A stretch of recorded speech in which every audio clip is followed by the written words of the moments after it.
हमारे ऊपर तो एक आरोप और लग गया है। दुनिया को बोला मोह माया से दूर, खुद की ऐसा ब्याह किया। हमने कहा भैया, किसी ने आकर के हमसे आज तक ये नहीं पूछा कि आप ठाकुर जी का उत्सव करते हो, उसमें कितना खर्चा होता है।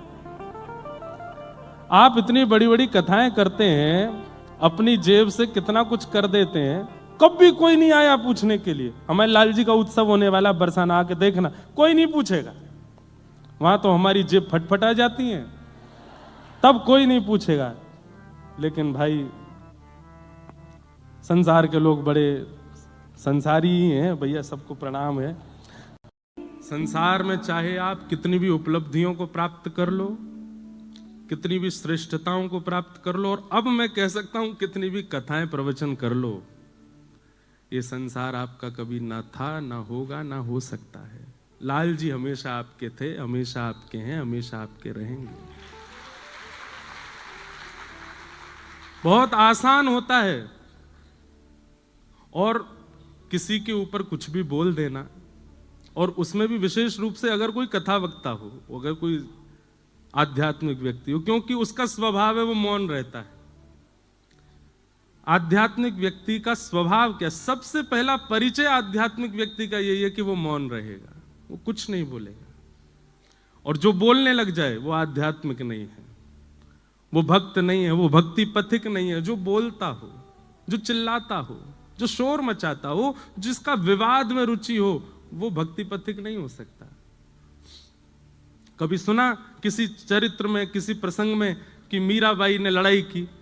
कभी सुना कि गोस्वामी तुलसीदास जी ने युद्ध किया? कभी सुना कि किसी भक्त ने अपने विद्वेषियों के साथ में, विद्रोहियों के साथ में, या अनर्गल बोलने वालों के साथ में कुछ कहा? कुछ नहीं, सब मौन रहे। क्यों? उन्हें फुर्सत कहां अपने ठाकुर जी को याद करने से।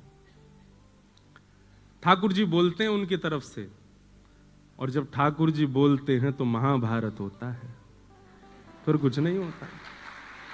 इसलिए यह संसार सकल जग झूठा, झूठा कुल रा नाता, मीरा के प्रभु गिरधर नागर, हरि चरणा चितराची। गिरधर जन्म मरण रा साथी, मैं याने नाय बिसरूं दिन राती। हमारे जीवन का एक नव प्रसंग प्रारंभ हुआ। बहुत लोगों ने प्रेम दिया, बहुत लोगों ने स्नेह दिया, बहुत लोगों ने आशीष दिया, पर मुख में दांत 32 हैं, जीभ बार बार गड्ढे पे ही जाती है।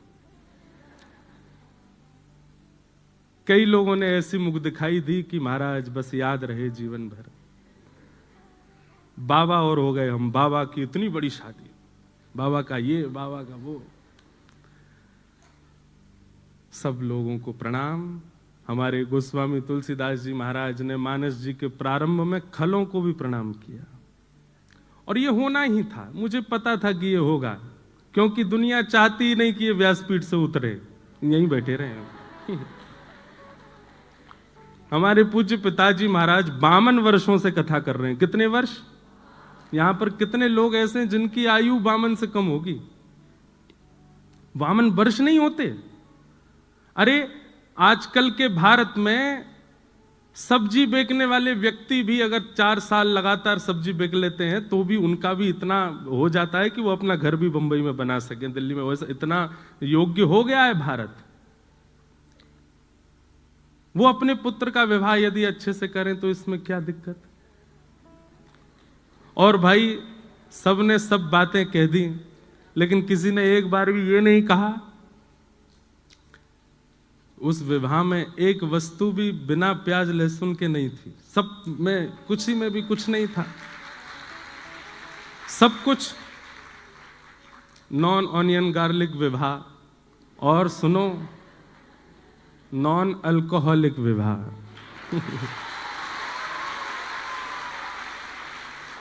मुझे बहुत लोग बोले ये बोलना, वो बोलना, ये मत बोलना। ये मैंने कि मैं कुछ नहीं, कथा करने जा रहा हूं। भट्टी जी ने मुझको आमंत्रित किया है, पर ठीक है, बोलना तभी चाहिए जब साथ में कोई खड़ा हो।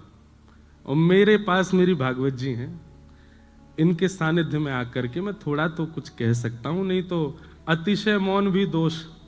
धारण करा देता है, दोष को प्रकट कर देता है।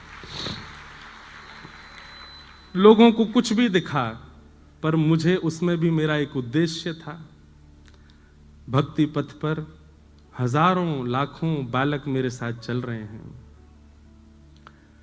सबको लेकर के मैं चल रहा हूं। हमारे लाल जी को प्राप्त करने के लिए सबकी आवश्यकता है, माँ पिता बंधु बांधव, और एक गृहस्थी को जिस नव पड़ाव की आवश्यकता थी वह भी हुआ। परंतु सब समाज संसार के लोग हैं, सबको हम प्रणाम करते हैं, सबको हम वंदन करते हैं। आपसे हम प्रार्थना करते हैं, आप भी मौन रहना शुरू करो। भैया, जीवन के 4 ही दिन बचे हैं, बहुत लंबा समय नहीं है हमारे पास में। एक दूसरे को पकड़ के नीचे गिराना, ये करना वो करना, उसकी निंदा स्तुति करने में समय निकल जाएगा। भगवत प्राप्ति कब करोगे फिर? अगर उसी बीच में प्राण निकल गए तो ठाकुर जी की प्राप्ति कैसे होगी? इसलिए सब विषय विकारों को छोड़ो, ठाकुर जी की सेवा में लगो, ठाकुर जी की सेवा भाव से करो। हमारा उद्देश्य, मैं तो पहले ही कहा है हमेशा कि आप एक चूक करके तो देखो, चूक नहीं भी करो तो भी लोग आपको पकड़ेंगे। ये संसार का नियम है, स्वभाव है, स्वरूप है। और उसमें भी आध्यात्मिक व्यक्ति पर तो कीचड़ उछालना सबसे आसान होता है, क्योंकि उसका स्वभाव मौन होता है। इसलिए मौन रहिए, अपना हरिनाम कीजिए, भजन कीजिए, तैयार रहिए। जब व्यास जी नहीं बचे तो हम तो श्रोता हैं, हमको भी पकड़ा जा सकता है। तो इसलिए बस ठाकुर जी की नजरों में राजी रहो, बाकी संसार की नजरों में तो कभी राजी आप हो ही नहीं सकते, कभी आप अच्छे हो ही नहीं सकते।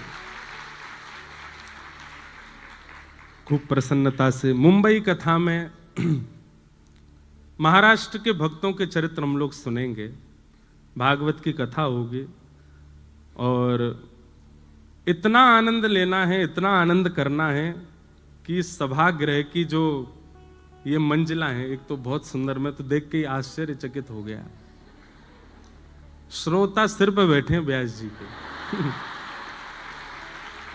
और इतने आनंद के साथ बैठे हैं